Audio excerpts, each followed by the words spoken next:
Hi. അപ്പം കഴിഞ്ഞ ദിവസത്തെ ക്ലാസ്സിൽ നമ്മൾ നോക്കിയത് റെസിഡൻഷ്യൽ സ്റ്റാറ്റസ് കണ്ടുപിടിക്കുന്ന ഒരു പ്രോബ്ലം ആയിരുന്നു. അതിൽ നമ്മൾ ഫൈനലി NRI ആണ് എന്ന് കണ്ടുപിടിച്ചായിരുന്നു.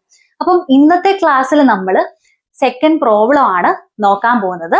ഇത് ഞാൻ പറഞ്ഞ പോലെ ഇമ്പോർട്ടന്റ് പോർഷൻ ആയതുകൊണ്ട് തന്നെ കൃത്യമായിട്ട് എല്ലാ കാറ്റഗറിയെയും കുറിച്ചും അറിവ് വേണം. അതുകൊണ്ടാണ് നമ്മൾ കുറച്ചധികം പ്രോബ്ലംസ് ട്രൈ ഔട്ട് ചെയ്യുന്നത്. ഇത്തരം എക്സ്റ്റെൻഡ് ചെയ്ത് ക്ലാസ് എടുക്കുന്നത് അതുകൊണ്ടാണ്.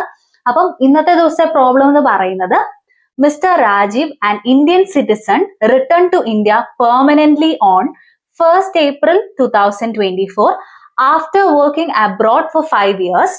He stayed in India throughout the financial year 2024-25. That is from 1st April 2024 to 31st March 2025.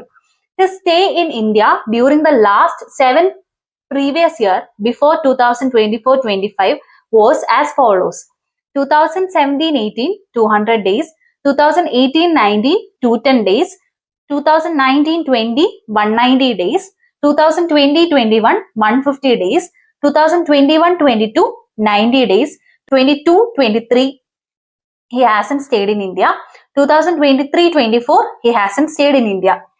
He was also a resident in India for 3 out of 10 previous year. അപ്പൊ നമ്മൾ ആദ്യം കണ്ടുപിടിക്കുന്നത് അയാൾ ഒരു റെസിഡന്റ് ആണോ നോൺ റെസിഡന്റ് ആണോ എന്നാ നോക്കുന്നത്. അതായത് ബേസിക് കണ്ടീഷൻസ് ആയിരിക്കും നമ്മൾ നോക്കുന്നത്. അപ്പം ഇവിടെ നമ്മൾ ആദ്യം കണ്ടുപിടിക്കേണ്ടത് പ്രീവിയസ് ഇയർ ആയിട്ടുള്ള 2024-25 ആള് എത്ര നാള് ഇന്ത്യയിൽ സ്റ്റേ ചെയ്തിട്ടുണ്ട് എന്ന് നമ്മൾ നോക്കണം. അപ്പം ഇവിടെ ഓൾറെഡി അവർ സെന്റൻസ് ആയിട്ട് കൊടുത്തിട്ടുണ്ട്. He stayed in India throughout the financial year 2024-25. അതായത് 2024-25 എന്ന് പറയുന്ന ഫിനാൻഷ്യൽ ഇയറിൽ ത്രൂ ഔട്ട് ആള് ഇന്ത്യയിൽ സ്റ്റേ ചെയ്തിട്ടുണ്ടായിരുന്നു. അത് തന്നെയല്ലേ നമ്മുടെ ആദ്യം നമ്മൾ കണ്ടുപിടിക്കുന്നത്.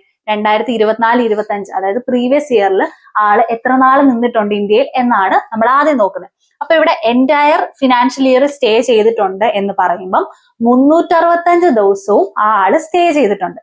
അപ്പൊ തന്നെ നമ്മുടെ ആദ്യത്തെ കണ്ടീഷൻ സാറ്റിസ്ഫൈ ആയേ. ആദ്യത്തെ കണ്ടീഷൻ എന്താണ്? റെസിഡന്റ് ആണോ അല്ലയോ എന്ന് കണ്ടുപിടിക്കുന്നത്. ആദ്യത്തെ കണ്ടീഷൻ എന്ന് പറയുന്നത് 182 ഡേയ്സ് ഓർ മോർ പ്രീവിയസ് ഇയറിൽ ആള് ഇന്ത്യയിൽ സ്റ്റേ ചെയ്തിട്ടുണ്ടായിരിക്കണം എന്നുള്ളതാണ്. നമുക്ക് ഏതെങ്കിലും ഒരു കണ്ടീഷൻ, 2 ബേസിക് കണ്ടീഷനിൽ ഏതെങ്കിലും ഒരെണ്ണം സാറ്റിസ്ഫൈ ആയാൽ തന്നെ ആളൊരു റെസിഡന്റ് ആയി എന്നാണ് ഞാൻ പറഞ്ഞത്. അപ്പോ ഇവിടെ ആദ്യത്തെ കണ്ടീഷൻ തന്നെ സാറ്റിസ്ഫൈ ആയിട്ടുള്ളതായിട്ട് നമുക്ക് കാണാൻ പറ്റും. അപ്പൊ എന്താ, അയാളൊരു റെസിഡന്റ് ആണെന്ന് നമുക്ക് മനസ്സിലായി. റെസിഡന്റിനെ തന്നെ നമ്മൾ പിന്നെ 2 കാറ്റഗറി ആയിട്ട് പഠിച്ചു, RORഉം RNORഉം. അപ്പം അത് നമ്മൾ തിരിച്ചറിയുന്നത് എങ്ങനെയാ? അഡീഷണൽ കണ്ടീഷൻസ് നോക്കിയിട്ടാ. അപ്പം രണ്ടാമത്തെ സ്റ്റെപ്പ് എന്താ? അഡീഷണൽ കണ്ടീഷൻസ് നോക്കണം. അപ്പം അതിലെ ആദ്യത്തെ കണ്ടീഷൻ എന്ന് പറയുന്നതാണ് ആള് പ്രിസീഡിങ് പ്രീവിയസ് ഇയറിലെ 10 വർഷം നോക്കുമ്പോൾ 2 വർഷം അയാള് റെസിഡന്റ് ആയിട്ടുണ്ടായിരിക്കണം എന്ന്.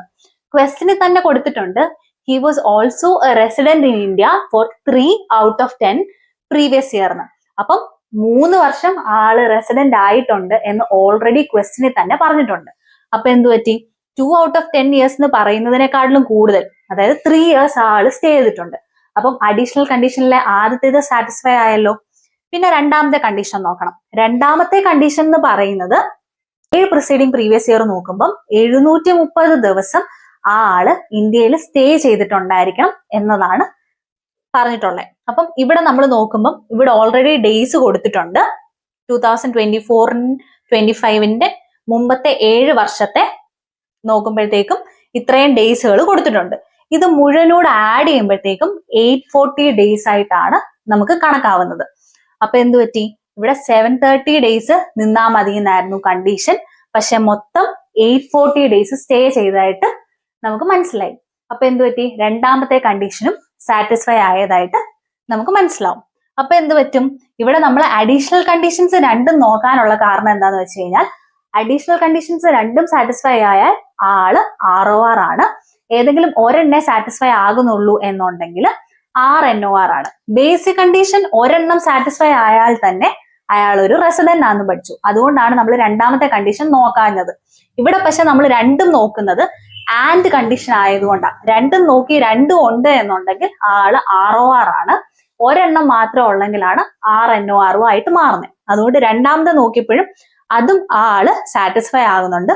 അതുകൊണ്ട് തന്നെ ഇവിടെ മിസ്റ്റർ രാജീവ് എന്ന് പറയുന്നത് റെസിഡന്റ് ആൻഡ് ഓർഡിനറി റെസിഡന്റ് ആണെന്ന് നമുക്ക് മനസ്സിലായി. അപ്പം ഇങ്ങനാണ് നമ്മൾ പ്രോബ്ലംസ് സോൾവ് ചെയ്യുന്നത്. എക്സാംസിന് വരുമ്പോഴും ഇതുപോലാണ് സോൾവ് ചെയ്യേണ്ടത്. ഒപ്പം ഞാനിവിടെ ഷോർട്ടായിട്ടാണ് എഴുതിയിട്ടുള്ളത്. നിങ്ങൾ കണ്ടീഷൻസ് ഫുൾ ആയിട്ട് എഴുതണം, കാൽക്കുലേഷൻസും പ്രോപ്പർ ആയിട്ട് ചെയ്തിട്ടുണ്ടായിരിക്കണം. അപ്പം ഇത്രയാണ് ഇന്നത്തെ പോർഷൻ ആയിട്ട് നമ്മൾ കവർ ചെയ്യുന്നത്.